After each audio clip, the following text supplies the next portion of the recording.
저희가 어느새 예레미야 3장 1절부터 18절까지 왔습니다. 이스라엘 백성들, 특별히 남유다 백성들이 많은 죄악 가운데 지금 빠져 있습니다. 그들이 상태가 심각합니다. 그냥 몰래 짓는 죄가 아니라 그들이 이제 대놓고 죄를 짓고 또 그 죄가 얼마나 깊은지, 얼마나 정말 무뎌졌는지 자신들이 정말 그 죄로 인하여서 하나님 앞에 부끄러움을 느끼거나 죄송스러움을 느끼거나 죄책감을 느끼지도 않습니다. 그들은 그러면서도 하나님을 또 예배한다고 하나님 앞에 나와서 하나님과의 관계를 아버지라고 부르면서 또 하나님을 부르면서 이름을 부르면서 하나님의 또 도우심을 또 의지하는 그런 정말 이중 생활을 지금 이어가고 있습니다. 어저께 본문 말씀, 그저께 본문 말씀 여러분들도 보셨겠지만 그들은 더 나아가서는 하나님을 대적합니다. 우리가 뭘 잘못했습니까? 당신이 잘못한 거 아닙니까? 당신이 우리를 버리신 거 아닙니까? 이렇게 하나님께 오히려 대드는 모습을 보면서 우리는 잘못한 거 하나도 없습니다 라고 어저께 본문에 특별히 얘기하지 않았습니까?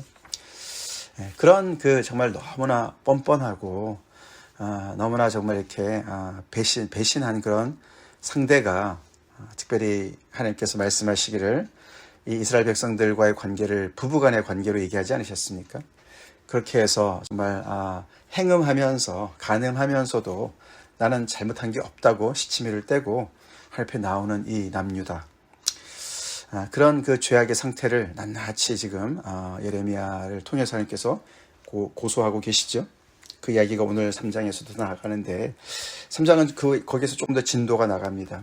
이런 그 배우자, 이런 상대를 배우자를 놓고 어떻게 할 거냐. 이미 마음만 떠난 것이 아니라 몸까지 떠나고 그리고 많은 정말 그런 정말 대상을 향해서 행음을 하고 그에게는 결국 우상 숭배를 했다는 얘기죠. 여기도 앞에 오늘 본문에도 나오지만 돌과 나무 이렇게 얘기하고 또 푸른 온 높은 산, 푸른 나무 그런 데 가서 다 이제 우상 숭배를 했다. 바알을 섬기고 아세라를 섬기고 이제 그런 얘기를 하는 것이죠. 그렇게 우상을 섬기니까 또 이제 하나님을 의지하기보다는 정말 아수르를 의지하거나 애굽을 의지하거나 그렇게 계속 자기들의 어떤 살 길을 자구책을 찾아다니는 그런 이야기를 이렇게 상징적으로 얘기하는 것이죠. 자, 그런 대상을 어떻게 해야 되나? 하나님의 고민이죠. 하나님의 고민입니다. 그래서 오늘 본문은 어떤 그런 가상의 이야기를 하시죠. 예.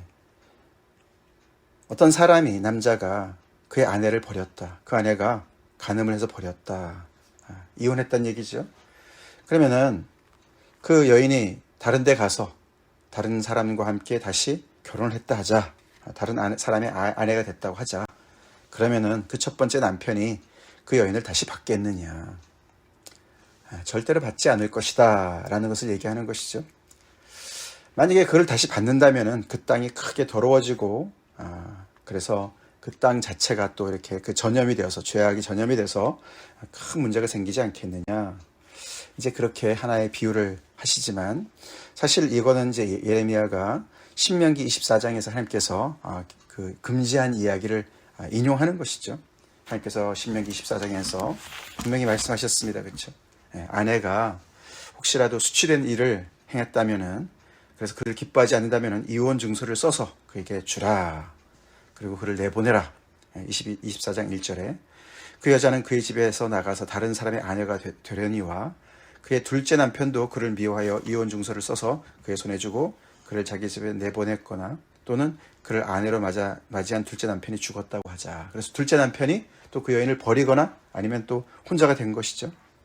4절에 그 여자는 이미 몸이 더럽혀졌은즉 그를 내보낸 전 남편이 그를 다시 아내로 맞이하지 말지니. 그래서 전 남편으로 돌아갈 수 없음을 얘기합니다. 이 일은 여호와 앞에 가증한 것이라. 너는 내 하나님 여호와께서 내게 기업으로 주시는 땅을 범죄하게 하지 말지니라. 그렇게 해서 문란한 사회를 만들고 그래서 그 땅이 더럽혀지지 않도록 하라고 하나님께서 분명히 신명에서 말씀을 하신 것을 이렇게 인용을 하는 것이죠.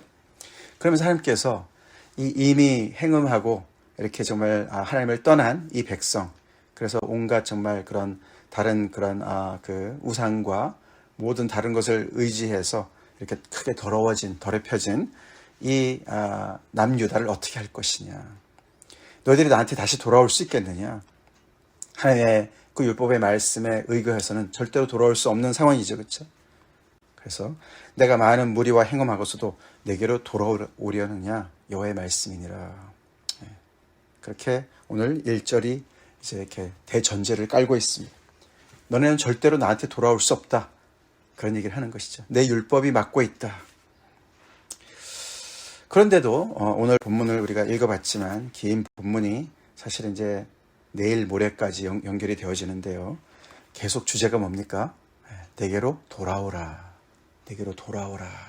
그 말씀이 계속 반복이 됩니다. 다시 돌아오라고 초청하시는 그 하나님의 말씀이 계속 울려 퍼지고 있습니다. 뭘 말하는 겁니까? 하나님의 그 괴로움을 얘기하는 것이죠. 그렇죠? 하나님의 괴로움을 얘기하는 거예요.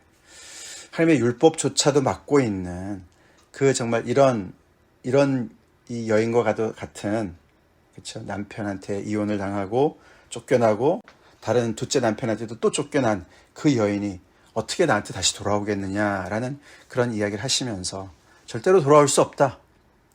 그렇지만 하나님께서 그들을 버릴 수가 없으신 거예요. 그런 상태에 그러면서도 뻔뻔하게 내가 뭘 잘못했습니까? 당신이 날 버린 거 아닙니까? 오히려 하나님께 책임을 전가하는 이런 백성들. 그리고 여전히 뻔뻔하게 하나님을 아버지라고 부르고 그렇죠? 당신은 우리의 청년 시절의 보호자입니다. 뭐 이런 얘기를 하지만서도 여전히 진심으로 돌아오지 않는 그런 대상을 향해서 하나님께서 너무나도 괴로워하시면서 그래도 돌아오라고 얘기를 하시는 거예요. 우리는 예레미야서 말씀을 묵상할 때 이 죄악에 정말 빠져있는 이 백성들 때문에도 우리가 정말 우리 자신을 돌아보고 정말 그것 때문에 우리가 정말 인간의 어떤 악함을 보기도 해야 되지만 그거에 따른 하나님의 그런 어떤 그 모습에 우리가 더 초점을 맞춰야 될 줄로 믿습니다. 하나님의 이 괴로운 이 마음을 우리가 더 깊이 헤아려 봅시다. 하나님께서 이들이 얼마나 정말 말도 안 되는 그런 죄악에 빠져 있는지를 오늘도 더 설명을 하시죠. 못 알아들어도 무뎌졌어도 계속 이야기를 합니다. 내 눈을 들어 헐벗은 산을 보라. 내가 행음하지 아니한 곳이 어디 있느냐. 그렇게 정말 너무나도 자명한데도 계속 이렇게 발뺌을 하고 있는 이들한테 얘기를 하고 있죠. 내가 길가에 앉아 사람들을 기다린 것이 광야에 있는 아라바 사람 같아서. 이들이 길에서 사람들을 기다렸다. 이제 음행을 해야 되는 입장에서 오히려 남자들이 뭐 이렇게 창녀고를 찾아가거나 이런 게 아니라 이 사람들이 여인으로 얘기하는 거 아닙니까? 이 이스라엘 백성들이 오히려 길가에 앉아서 나랑 행음합시다라고 사람들을 오히려 기다렸다. 완전히 뒤집어서 얘기를 하지 않습니까? 그 정도로 타락한 것을 대놓고 타락한 것을 하나님께서 이렇게 말씀하시는 것이죠. 그래서 음란과 행악으로 이 땅을 더럽혔다. 그래서 계속 이들의 죄악을 땅과 연결을 시키죠. 그렇죠? 어제도 우리가 지난 주일에도 봤지만 땅이여 이 땅을 너희가 더럽혔다. 그래서 결국은 너네는 이 땅에서 쫓겨날 수밖에 없다라는 것을 이제 깔고 있는 것입니다. 그럼에도 불구하고 그래서 땅을 더럽혔기 때문에 하나님의 언약대로 단비가 그쳤고 가뭄이 찾아왔고 늦은 비가 없어진 것이죠. 그렇죠? 그럴지라도 내가 창녀의 낯을 가졌으므로 수치를 알지 못한다. 그래서 죄는 무서운 것 같습니다. 그렇죠? 처음 짓는 죄가 어렵지 한두 번 이렇게 반복하다 보면 점점 더 무뎌지고 둔감해집니다. 그렇죠? 그들의 영적인 상태가 둔감해진 것을 얘기하고 있습니다. 둔감해지다 보면 점점 더 어떻게 됩니까? 그것을 대놓고 하게 되고 또 자기를 변명하고 자기를 정당화하면서 뻔뻔해지고 그래서 정말 얼굴이 정말 너무나 철면피같이 놋과 같이 바뀌는 상황을 우리가 보는 것이죠. 그래서 우리는 정말 하나님 앞에 두렵고 떨림으로 서야 될 줄로 믿습니다. 그래서 오늘 아까 시작할 때 읽어드린 말씀대로 우리는 다윗의 그 기도대로 하나님이여 내 속에 정한 마음을 창조해 주십시오. 이들의 상태가 너무나 정말 이렇게 거의 정말 절망적입니다. 그렇죠? 불가능해요. 불가능하게 보입니다. 그래서 이 사람들이 그저께 본문에 보면은 그렇죠. 내가 내 자신을 스스로 깨끗하게 하려고 내가 잿물로 씻고 많은 비누로 내가 씻고 그래서 내가 좀 정결케 되려고 애를 씁니다. 그렇죠? 네, 그렇지만 그게 가능하지 않죠. 가능하지 않습니다. 한번 이렇게 더러워진 그런 영적인 상태가 어떻게 스스로 그게 뭘 쓴다고 깨끗해지겠습니까? 그래서 우리는 마음을 지켜야 될 줄로 믿습니다. 네, 무릇 마음을 지킬 것보다 마음을 지키라.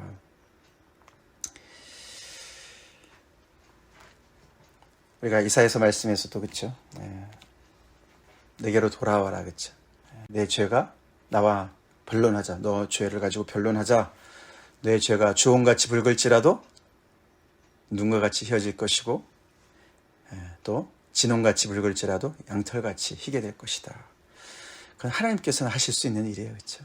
하나님께서 하실 수 있는 일이에요. 그래서 하나님께서 돌아오기만 하라고 물론 뒤에 더 나옵니다. 조건이 몇 가지가 나옵니다. 돌아오기는 오는데 이게 하나님께서는 막으시는 일이지만 하나님의 율법도 금하는 일이시지만 하나님께서는 정말 그 율법 위에 쓰셔서 이 백성들에게 긍휼을 베푸시려고 하시는데 돌아오기만 해라. 근데 돌아올 때 너는 내 죄를 자복해라. 이게 어디 13절에 나오죠? 내 죄를 자복하고 인정하고 자복하고 나한테 돌아와라 라고 얘기를 하시죠.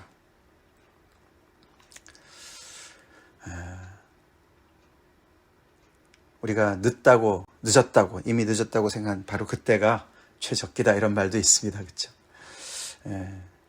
그는 항상 진리는 아닙니다. 그렇죠? 하나님께서 그렇게 은혜를 베푸셔야 가능한 일이죠. 늦은 건 늦은 거예요. 그렇죠? 늦은 건 늦은 겁니다. 인간 스스로 어떻게 할 수가 없어요. 그런 상황에 빠져 있어요. 그래서 입으로는 나의 아버지요, 아버지는 나의 청년 시절의 보호자십니다. 어떻게 나를 향해서 계속 노여움을 이렇게 가지고 계시겠습니까? 그렇게 너네가 얘기를 하지만 그렇게 입으로는 말을 하면서 계속 악을 행하고 내 욕심을 채웠다. 죄가 무서운 것이죠. 그래서 계속해서 자기도 싫은데도 계속 그게 중독이 된 것처럼 마치 거기에 끌려가는 그런 상황을 보여줍니다. 그래서 오늘 본문에 특별한 그런 이제 내용이 이 남유다를 북이스라엘과 대조합니다. 그렇죠. 북이스라엘은 이미 망한 지 끌려간 지 한 100년 됐어요. 벌써 한 세기가 지나갔는데도 불구하고 남유다가 얼마나 정말 지금 정말 악한 그런 죄악 가운데 있는지를 알려주기 위해서 북이스라엘과 대조합니다. 그래서 비교해 볼 때 너네는 북이스라엘보다도 더 나쁘다, 더 악하다 그렇게 판단을 합니다. 왜 그렇습니까? 남유다는 북이스라엘이 그렇게 정말 그 죄악을 범함으로 말미암아 행음함으로 말미암아 그들의 결과를 어떤 결과를 맞이했는지를 다 봤어요. 그렇죠? 다 봤습니다. 그럼 그것을 가지고 정말 반면교사로 삼고 다시금 정말 그런 자기 자신들의 어떤 그런 위치를 생각하면서 회개하고 돌아왔어야 되는데 그걸 빤히 보면서도 그들의 그 가는 길을 그대로 가고 있기 때문에 그렇게 더 악하다고 얘기를 합니다. 그래서 하나님께서 오히려 북이스라엘이 더 의로우니까 너네보다 그래서 북이스라엘을 돌아오라고 하나님께서 말씀하세요. 이미 망한 그들을 향해서 북을 향하여 말을 하라 그렇게 말씀하시면서 그래서 하나님께서 뭐라고 말씀하십니까? 놀라운 이야기를 하시죠. 나의 노한 얼굴을 너에게로 향하지 아니하리라. 12절에 내게로 돌아와라. 왜냐하면 나는 내 노한 얼굴을 나의 분노를 내가 그쳤다. 그리고 나는 긍휼을 베푸는 자다. 내가 너를 한없이 품지 않는다. 그렇게 말씀을 하시면서 오직 내 죄를 자복하고 나에게 돌아와라. 그렇게 말씀을 하시는 그 본문이 오늘 나와 있습니다. 그러면서 오늘 사실 이 14절부터 18절까지 먼 미래를 이야기하시죠. 그때에 지금은 아니지만 그때에 완전한 회복까지도 이야기를 하십니다. 내가 너희 성읍에서 하나와 족속 중에서 둘을 택하여 너희를 시온으로 데려오겠고. 14절 뒷부분이죠. 패역한 자식들아 돌아오라, 나는 너희 남편임이라. 그렇게 말씀하시면서 돌아오라, 그 첫 번째 위에 나와 있죠. 우리 12절에 나와 있던 거기에 돌아오라 한 번 했고, 14절에 또 두 번째로 이제 초대를 하시면서 나는 너희 남편이다, 그렇게 얘기하시면서 그들과의 그런 특별한 관계를 얘기하시면서 그 나중에 일어날 일들, 그러나 많지는 않은 것 같아요. 그렇죠? 성읍에서 하나, 족속 중에서 둘, 몇 명 안 돼요. 소수 같죠? 그들을 시온으로 다시 내가 데려오겠다, 회복시키겠다, 다시금 고국으로 돌아오겠다. 포로로 잡혀갔지만 그들을 다시금 고토로 돌아오겠다는 것을 얘기를 하시면서 그들 위에 목자들을 세울 것이고 그들의 지식과 명철로 양육할 것이고, 그리고 이 땅이 점점 더 번성해져서 사람들이 많아질 때 언약궤를 너는 잊어버려라. 왜냐하면은 이 예루살렘 전체가 하나님의 보좌가 될 것이고 하나님이 그들과 함께 하실 것이고, 그래서 완전히 정말 새로워지는 그런 미래를 얘기하시고, 더 나아가서는 유다 족속과 이스라엘 족속이 다 동맹해서 하나가 되어서 완전히 새로운 그런 시대를 예고하시는 그런 엄청난 이야기를, 에스겔서 34장이나 37장의 이야기가 생각이 나는 그런 본문을 말씀하십니다. 참 어떻게 보면 하나님께서 미리 너네가 이렇게 돌아오기만 하면 이런 모든 일들이 벌어질 것을, 또는 더 나아가서는 너네가 이렇게 지금까지 계속해서 이렇게 듣지 않고 계속해서 반역하고 끝까지 너네가 이렇게 정말 그 멸망에까지 가겠지만 나는 절대로 포기하지 않고 나는 결국은 이렇게 너네를 인도할 거야. 어떤 하나님의 결심을 드러내시는 그런 것과 같은 그런 모습을 우리가 보게 됩니다. 하나님의 어떠하심을 우리가 보게 됩니다.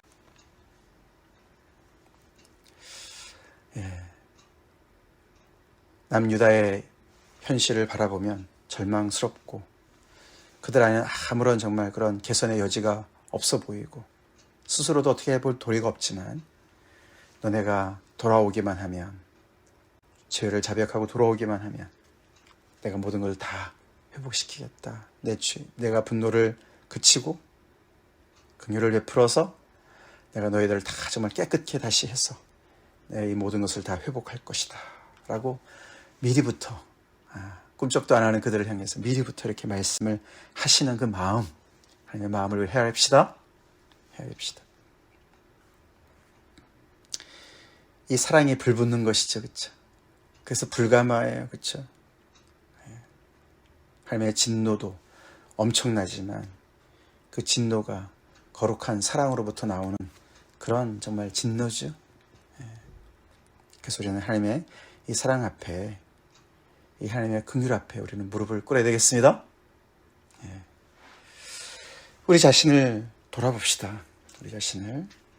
우리가 입으로는 하나님을 아버지라고 부르고 정말 우리가 믿음으로는 정말 그렇게 믿음의 고백을 하는데, 정작 나의 행동은, 손발은 어디로 향해 있나, 이렇게 무뎌진 마음들, 이렇게 정말 이 반응을 하지 않는 덤덤한 그런 우리의 마음 상태는 있지 않나. 우리 다시 한번 돌아봅시다. 그래서 아까 정말 우리가 말씀드린 대로 하나님이여 내 속에 정한 마음을 창조하시고 내 안에 정직한 영을 새롭게 하소서. 이 기도를 하나님 앞에 나아갑시다. 그래서 하나님 앞에 우리가 정말 돌이킬 것 돌이키고 더욱더 이런 하나님을 사랑하고 그 하나님의 괴로움을 이해하고 우리가 하나님 앞에 막힘이 없는 관계성에 있다면 정말 그리스도의 남은 고난을 채우듯이 하나님의 이 괴로움에 조인한 예레미야처럼 그렇게 정말 이 죄악이 많은 이 세상을 향해서 우리가 그런 하나님의 괴로움을 품고 우리가 오늘도 살아갑시다. 하나님의 그 마음을 품고 살아가는 선지자적인 삶을 삽시다. 다 같이 기도하겠습니다. 하나님 감사합니다. 정말 너무나 예리하신 하나님의 말씀으로 이스라엘 백성들 남유다의 그 죄악의 그 진상을 이렇게 밝히 드러내시고